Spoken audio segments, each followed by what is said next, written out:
আসসালামু আলাইকুম রহমতুল্লাহ। এই মুহূর্তে আমি আছি রংপুর জেলার পীরগঞ্জ উপজেলার সর্বশেষ সীমানা।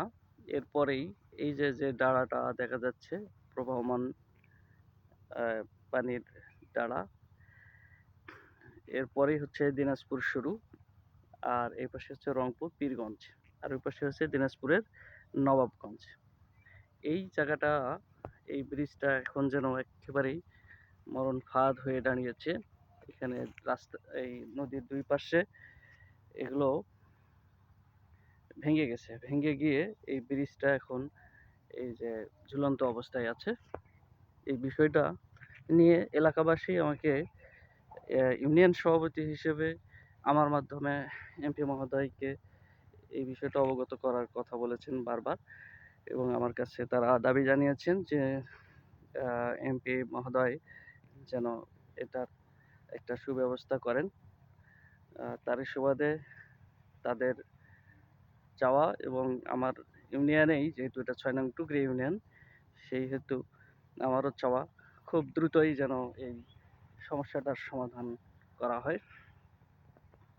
যেভাবে সমস্যার সমাধান করলে মানুষ নিরাপদে চলাচল করতে পারে।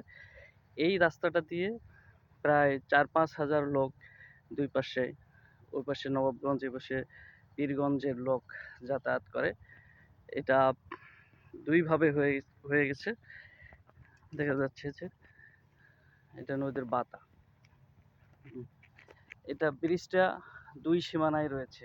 আমি যে আপনাদেরকে এই ব্রিজটা দেখাচ্ছি, এটা এই ব্রিজটার শেষ সীমানাটা আমি আপনাদেরকে যদি দেখাই, তাহলে খুব সম্ভব এইটা, আমি এখনো পীরগঞ্জের মধ্যে আছি এবং ৬ নং টুকরি ইউনিয়নের মধ্যে আছি।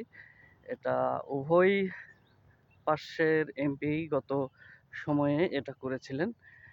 এই ব্রিজটা আছে এই যে এই পর্যন্ত হচ্ছে পীরগঞ্জ, এই পর্যন্ত পীরগঞ্জ। আর এই যে এটা হচ্ছে দিনাজপুরের অংশ।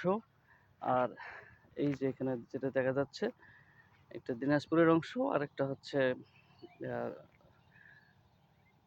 রংপুরের অংশ, অর্থাৎ নবাবগঞ্জের পাশে নবাবগঞ্জ দিনাজপুর, আর ওই পাশে হচ্ছে পীরগঞ্জ রংপুর।